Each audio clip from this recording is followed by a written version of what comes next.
32 centuries ago, in a burning city on the Syrian coast, a scribe pressed one final message into wet clay. The enemy ships have come. My cities are burning. The letter was never sent. It waited in the ruins for 3,000 years. It came from a world more connected than any before it. 5 great powers bound by trade, treaties, and bronze. And within a single generation, nearly all of it was gone. This is the story of the Bronze Age collapse. To understand what was lost, you first have to see what they built. In Egypt, pharaohs ruled a kingdom that was already ancient. In Anatolia, Hittite kings watched the roads from citadels of stone. In Greece, the lords of Mycenae clad their warriors in bronze. 5 great powers, whose kings addressed one another as brother. Their messengers crossed 1,000 miles carrying letters of clay, and beneath the diplomacy ran the metal that powered everything. Bronze. Every sword, every plow, every chisel in the known world. But bronze keeps a dangerous secret. It takes 2 ingredients. Copper came from Cyprus. Tin came from mountains 3,000 kilometers away. 9 parts copper, 1 part tin. No trade, no bronze. No bronze, no world. So ships crossed the open sea, carrying 10 tons of metal at a time, and nearly all of it flowed through one hub, Ugarit, the busiest crossroads of the ancient world. A city whose scribes wrote in 8 languages and pressed one of the first alphabets in history into clay. Ugarit grew rich, the whole world feasted. Every kingdom depended on every other kingdom, which meant a weakness anywhere was a weakness everywhere. Then, around 1200 BC, the rain stopped coming. Not for one season. For years, harvests failed. Herds thinned. Villages emptied. The world's greatest machine was running out of fuel. From the Hittite court, a desperate letter reached Egypt. It is a matter of life or death.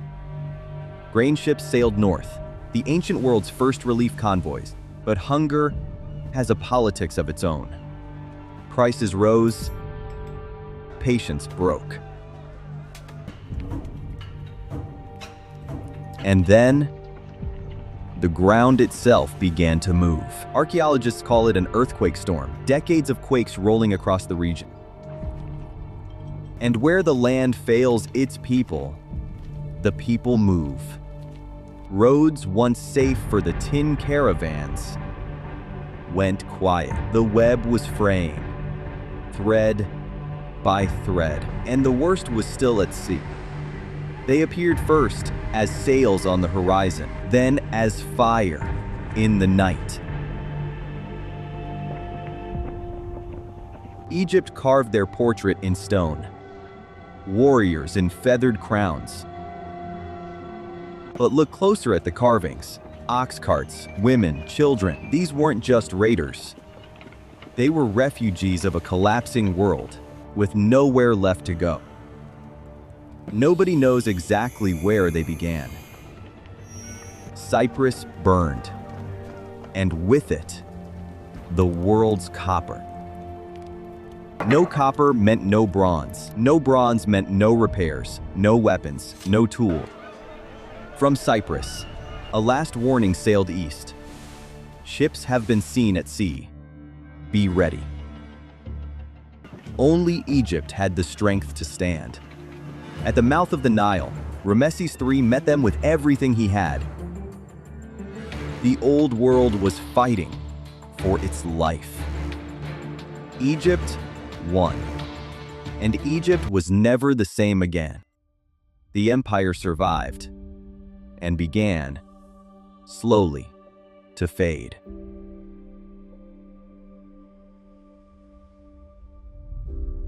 In Ugarit, King Amurapi read the warnings by lamplight. He had already made his fatal mistake. His army was away in the north. His fleet, far to the west. The richest city on the coast stood open. The enemy ships have come. It would never leave the city. That night, the horizon moved. The alarm came at dawn. They came ashore with the gray light. Ugarit fell in hours.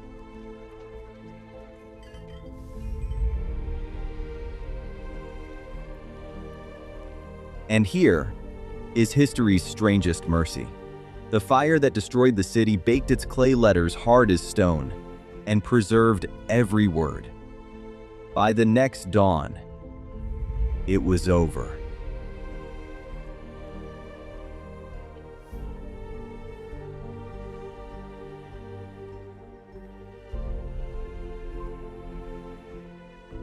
Ugarit was never rebuilt. The crossroads of the world simply stopped. Within 50 years, nearly every great power was gone or broken. Mycenae, silent. Hattusa, abandoned. In Greece, writing itself was forgotten. For 400 years, the great cities became campfire legends, stories of a golden age that grandfathers swore was real. But in the dark, something small survived. On that same coast, traders kept a simple idea alive, that 30 signs could carry any language. The Phoenicians sailed it across the sea. From it came the Greek alphabet, the Latin, the Arabic. The letters you're reading right now are children of that coast. Civilization didn't die. It shed its skin and came back in iron. 3,000 years later, today. In 1928, a farmer's plow struck stone near the Syrian shore. Beneath his field lay a buried city. And in its archives, hundreds of baked clay tablets, exactly where the fire had left them. Among them, an unsent letter. The message that never reached the king of Cyprus reached us instead. The Bronze Age ended because everything depended on everything else. Tonight, another web of golden threads is holding up our world. We only ever notice them when they break.